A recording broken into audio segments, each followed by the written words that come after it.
Welcome to Trustee Talk. Thank you for joining us. I'm Dick Murgatroyd, and our guest is Anderson Township Trustee Vice President Russ Jackson. Russ, nice to see you again. Nice to have you back again. Always, and we've got a pretty full show ahead of us as I look at it. And today, I guess the topic is it is always good. Right. I hope you're doing well, and I know our topic is going to be economic development. So, and I think good place to start. There's lots of different definitions of economic development, and it's all sometimes in the eye of the beholder. Absolutely. How do you all look at when you talk economic development? I'll speak for myself. I can't say how everyone else looks, but I see economic development as anything that improves the economic vitality of a community. If you can reduce the burden on the taxpayers or homeowners by attracting new businesses and diversifying the tax base, economic development. If you can reduce the burden on the homeowners by taxing those who don't work there, that can be interpreted as economic development. What is it perceived as? That's the real question. That's a different story and I think altogether. that some of the perceptions probably are right on. A lot of people perceive it as simply a way for government to enhance revenue so they can spend more instead of making the critical cuts that they should be making. A lot of people see it as competing to be the highest bidder by throwing tax dollars at businesses. And other people see it as creating new and perhaps worse problems like traffic problems, crime problems, and the rest. But the important thing is it's to improve the economic vitality of a community, very broad. Well, but and again, if you go back to the folks that live here, the more that you have, the less stress on them as far as trying to make up the difference through some kind of a tax or fee that they end up having to pay. Exactly. Of course, we're so different in Anderson because we evolved from a rural community into really a bedroom community, and our success was really tied to the success of the city of Cincinnati. But we've really had limited opportunities to apply economic development in the sense that cities often do. Now we have Encore and Riverfront that could change that concept. But the not having a payroll tax has been a tremendous advantage for us. But what that means is the number of employees is revenue neutral, so Yes. it's not really critical up till now, has not been critical to attract new businesses because it didn't do anything other than create new costs for the community. We're now with the changes at the state level, well, I'll talk about it a little later, we're totally reliant on property tax. So we can't have tax abatements. We collect barely 16 cents out of every real estate tax dollar paid. So it's just, there aren't those kind of dollars.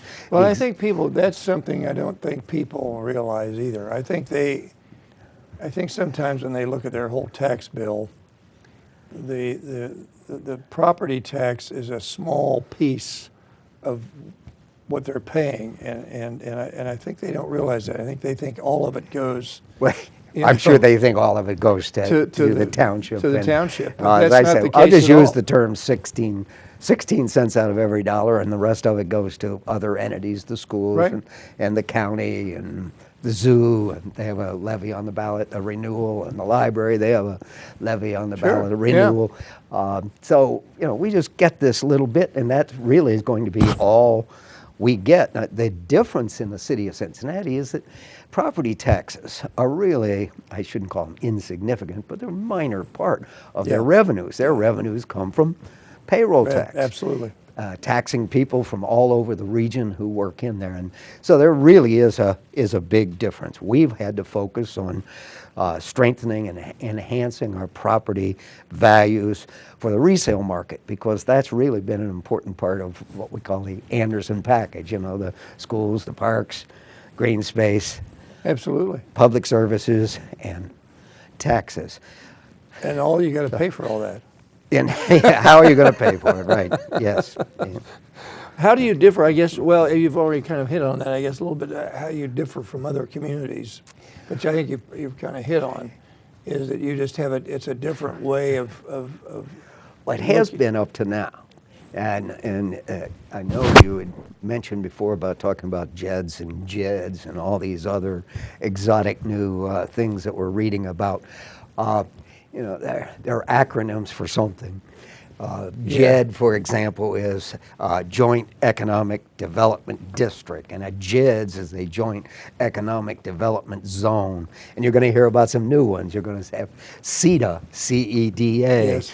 or NCA, and all these are new legislative economic development loopholes that do one thing, and that's create a payroll tax in townships that have otherwise been prohibited from having. So these are payroll programs that have the legislature has put in place to give, because that's usually sometimes an issue, is that you don't have many vehicles to call upon to provide any new revenue. Well, for a absolutely, township. and that's you know, the big change is that more and more townships have been striving, the larger urban townships like ours.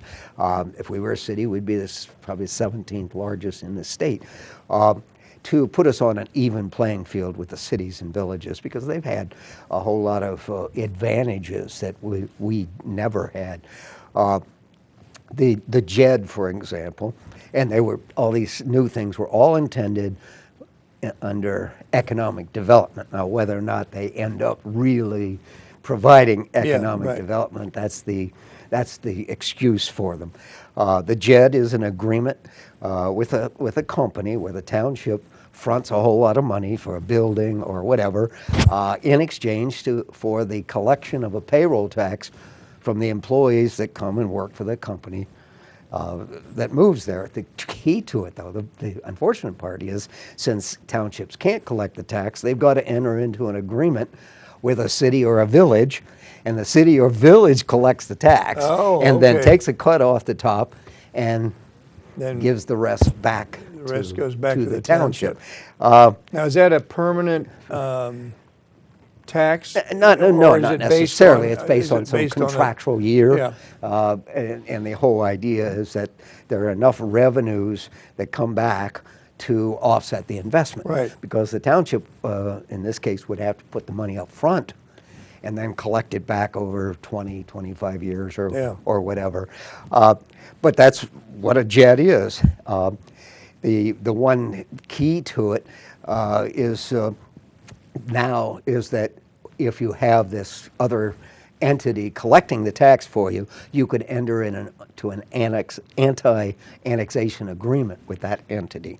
So if that was a concern, most people are putting those controls in, but you know, they're really irrelevant. JEDs, and this is the one you've probably been hearing a lot about, because you're going to see two of them on the ballot in two communities in November. Joint Economic Development Zone, and that's an action where the township makes an agreement to tax an existing area of their community and tax the employees there. And as long as the voters say it's okay, that's what it involves. But they still have to contract with the third-party community to collect the tax and pay it back. Yeah. What's interesting is that Sycamore Township passed three of these. They actually divided their community up into 4 sections, passed 3 of them last May or whenever in the primary, and they have another one on the ballot right now. And they basically, because Kenwood Mall is part of their district, there's a lot of potential dollars.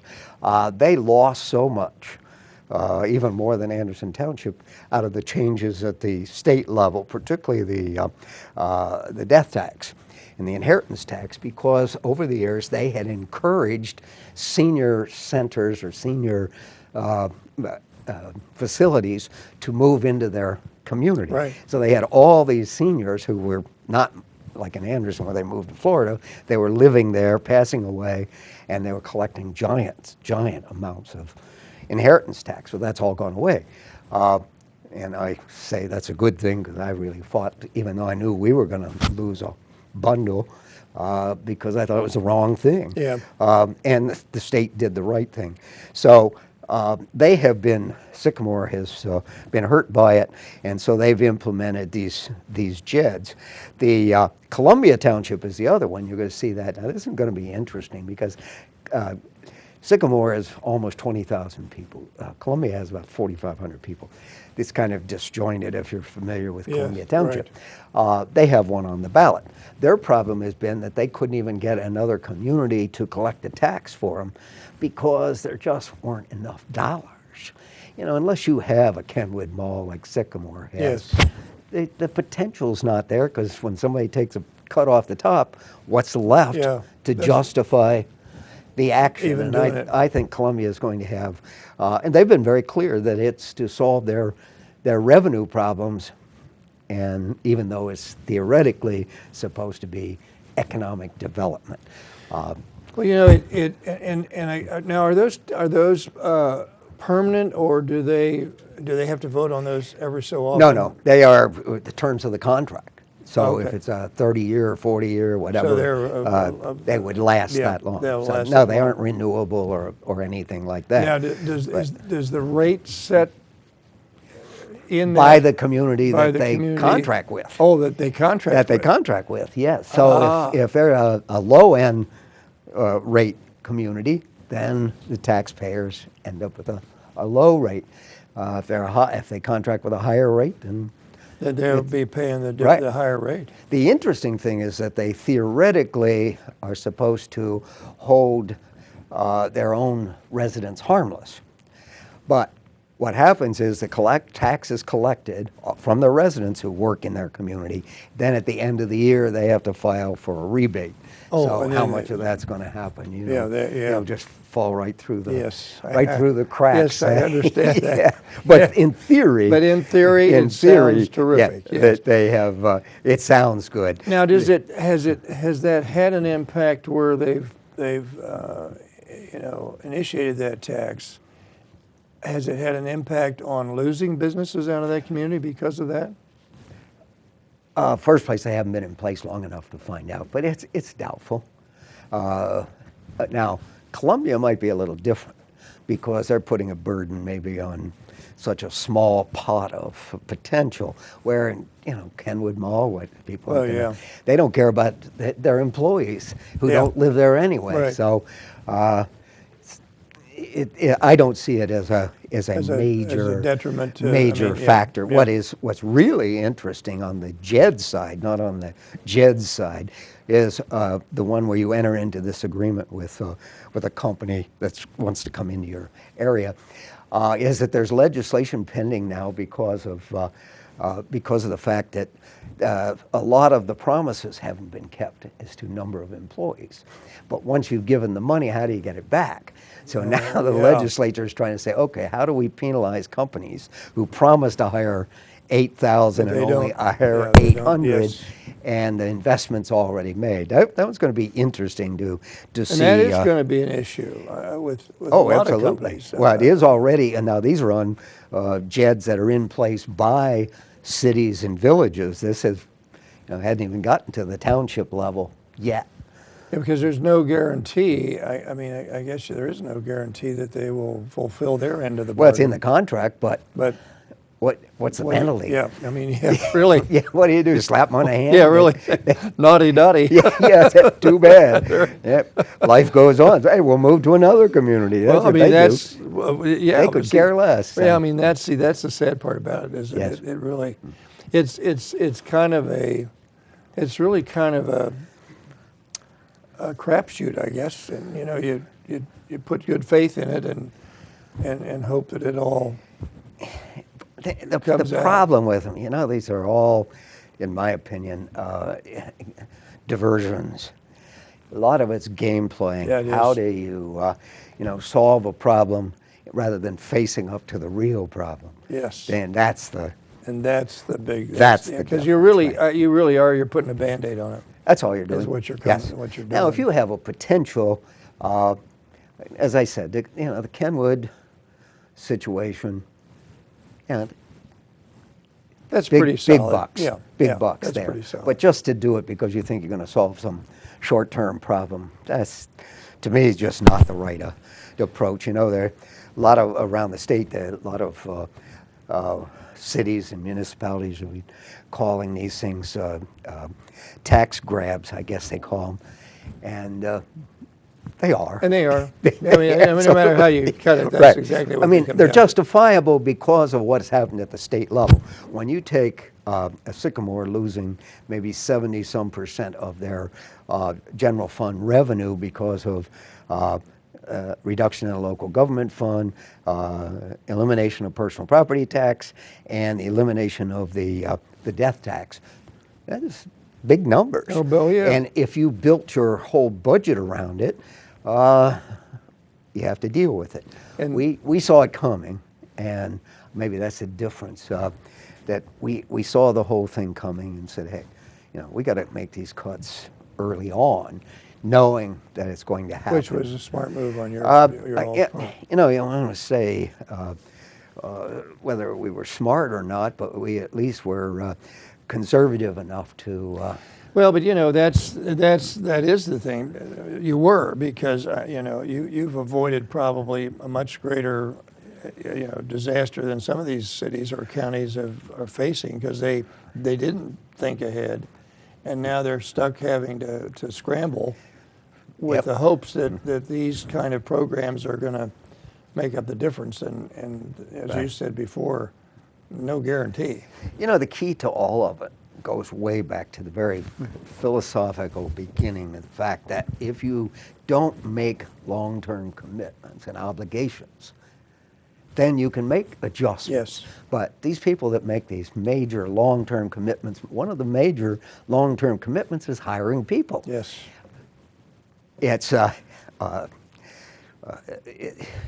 what I call employee creep. You know, well, we have one here, and we have one here, and one here, and when you wake up and you gain 20% of your workforce, that you have to guard against. And because once you got those people, then what do? You got obligations, whether they're union obligations or That's right. other obligations, and you always justify why you have that person. And to me, that and long-term debt. Long-term debt for a government, whether it's bonds or otherwise, can really get you in really trouble. eat you up. Yeah, And that's what I think a lot of these cities are facing, and counties, and even states are facing. We call ours long-term debt, and we've got 9 years left. That, which is pretty darn good. And that was Well, but it. you know, but that is true. I mean, that's where they get in trouble, because they can't- obligate it themselves. won't go away. And it doesn't go away, Right. and we're going through such a tremendous time right now where, you know, there's so many obstacles out there that you know, you really get stuck, and you have nowhere to turn, and Right. and then you don't have any. Then you have to look for these. And you've got to look at creative these things. kind of creative things Exactly. to Yes. do it. Let me just take a minute just to remind everybody, you're watching Trustee Talk. Our guest today is our Vice President of Trustees, Russ Jackson, right here on ACTV. So we're glad you're with us. And there really aren't many other options that you have, are there? Or that you want. You know, if you, we've always prided ourselves in having one of the lowest effective residential property tax rates in all of Hamilton County, including lower than many of them that also have a payroll tax. But once again, we have been essentially a residential community. Right. It happened. We don't have a lot of areas that we could have developed if we had wanted to. I see a lot happening if we can, the Angkor and the riverfront, to help keep that base. You know, when you look at tax, we've had one tax levy in 13 years. Right now, with our current budget, even with our current budget's anticipation, which is, by the way, is lower than 2009's budget. We keep cutting back. We're almost 17, 18% lower than we were in 2009. Which says a lot. But we still we don't want to have a tax levy, and if we could have something that can help offset that, not giant revenue sources, but simply ways to control that cost, then all the better, because then it inures to the benefit of the people who live here. I mean, we're not perfect. One of the problems we have with budgets, people look at, well, why don't you cut this, why don't you cut that? When you get through 3 or 4 or 5 years of doing it, you start to run out of opportunities. Absolutely. Last year, we had staff got actively involved in creative ways to cut the budgets, and that was wonderful, because they were down at a whole different level than the easy cut. In business, what's the first thing you always say? Well, you cut out advertising. Right. Well, wait a minute. You cut out advertising. Yeah. Yeah, right. The one thing. Yeah, then they don't know you're there It's anymore. the easiest one to cut, and probably the worst possible one to It is, take. and you're So- right. That's the first thing they look at. Oh, absolutely, because Yeah. it's always a big number. Yeah, yeah. You have a lot of fixed costs or uncontrollable costs, fuel, utilities, those kind of things. You got labor contracts that, you can't make those cuts. I think in our fire department now, we're under right around 7% of the entire fire department budget is discretionary spending. Yeah, there's not much. All the rest of it's Fixed. Yep. Yeah. The only way you solve it would be less employees. And we've done a lot of things in that area by reducing overtime and some things that have been very effective in dollar savings. But until you make a decision, well, instead of having 2 men per truck, you have 1.5 men.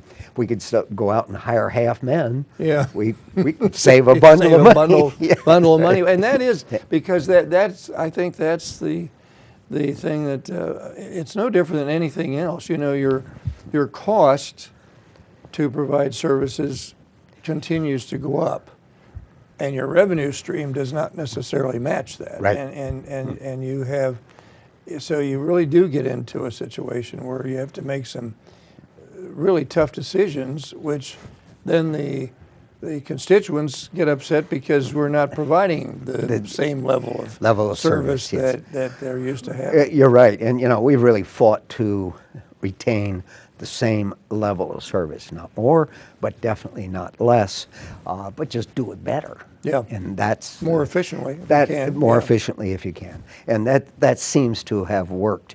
Well, we had. A couple weeks ago, we had a meeting and we approved what's called a preliminary budget. It's really our tax budget. Only counties, the county auditor, if he wishes, can require townships to provide these tax budgets. We provide ours, and it was $6,000 higher than last year's preliminary budget, which is out of a $34 million, Which not is exactly big. Pretty but, darn good. the local press said we're planning to spend more. Yeah. We weren't planning to spend more at all. In fact, the preliminary budget just is what we give the auditor so he can collect the taxes. We have Right. to justify, even if we don't spend it, we have to justify that we're going to absolutely. spend it. It's Yeah. kind of weird, but that's the way it is. Yeah. Our actual budget, operating budget, isn't due till March of next year, for 3 months into the year. But now we'll continue to reduce it, not as significantly as we have in the past, because we've found You're less pretty much down to less ground things zero. that we could do. Well, the couple of big ones I didn't mention was insurance, Oh, absolutely. health insurance, and property and casualty. I mean, those things those Yeah. are monster And they numbers. continue to grow. Yeah, and we have no control over No. that, none whatsoever. No. The only thing you could do is go to self-funding, and we're not going to take that risk for the No, taxpayer. no. So Well, unfortunately, my experience has been sometimes when they did do self-funding, it wasn't long till they spent all that money, yeah, and then you had nothing. somehow it sounds good very It short term. sounds wonderful, but Yeah, it sure doesn't does. always work. No, It it does doesn't not. always work. I guess, what are the long-term prospects at this point? What do you? Well, I mean, do you feel like that the economic development, you know, the jazz idea is a good one. Is that something? Those things are things that, you know, we might think about in the future, but they're not they're not blips on our radar screen right now. Some people like to talk about them because it sounds exotic. Well, but, yeah, it does. You know. No, we've just got to do, stay the course, not be desperate, do more of what we do better. You know, it's evolutionary, not revolutionary. We have a great economic development committee. A number of years ago, the chamber, local chamber, had its economic development committee. Great people, good work, but they really. Do they play a pretty important role in they this whole don't, process? But when we created this, our own, I just felt we needed to be closer because we needed people who would use the tools that we had, not this separate entity. Right. Been wonderful. We right now we're working on things like they are taking the two plans, the Riverfront plan, which was approved, and now the Angkor plan coming up, and they're evaluating the economic development aspects of those plans to see if they can. You know, they're kind of generalized. And now they're applying those. We just did this this Beachmont Avenue plan, and that was part of Which the is economic terrific. Yeah, in fact, there's a great article, I think, in the Insight. Yes. Which I just saw. I hope folks will look at that in the July edition on the downtown Anderson plan and the new township development there. Well, what we're trying to do is focus more. We have subcommittees. Subcommittees do all the work, not the big committee, but we've got 15, 18 members, whatever it is. All of them, either CEOs, all the major employers in the township, developers, real estate experts. We've got on this committee, everybody wants to be on it, but we had to limit it to people that we felt could make a major contribution. And we're working on some really great, new one that just came up at our last meeting was on creative business incubators. That's kind of a new one that we're seeing in other places that we say there are a lot of people that are working out of their homes, for example, that perhaps might want to work out of an incubator and then could develop into, particularly in the Angkor area, into a full-blown business. So there lots of new opportunities. Well, and those are the things that are important, I think, to look at how, you know, to be as creative as possible, look at options that are out there, and having folks like that on the team. Been important. I'm a firm believer in widening the circle. Yeah. And what a lot of what we've done and been able to do is through these people, bringing other people into the fold, and this person knows that person, and it's amazing what. Maybe it's not the major things that the newspapers want to report on, but these are really building blocks. It's the nuts and bolts that can make a difference. Exactly. It sounds like you're on a good path, and we could probably go on for quite a while, but unfortunately, as they say, the old clock on the wall. It's that time. It's that time. Okay. Hey, thank you for being with us. My it's always a pleasure. pleasure. I always enjoy talking with you, and Thank you. I feel like Anderson Township is in good hands. So. Good. You know, and it can be an exciting time, but a challenging time. It is, but you know, we're not perfect, but no, but you're not going to give up either. That's right, and we have a lot of good things. We know what we're missing, but hey, that's all right. You're on the path. Good. Well, we thank you again for being here. Look forward to seeing you the next time. We thank you for being with us on Trustee Talk, making us part of your day. We hope that the rest of your day will be pleasant and productive. I'm Dick Murgatroyd, and on behalf of our producer and director today, Nikki Bishop, and Shane, who's been out here on camera, we invite you to join us again for our next edition of Trustee Talk on ACTV. Enjoy your day.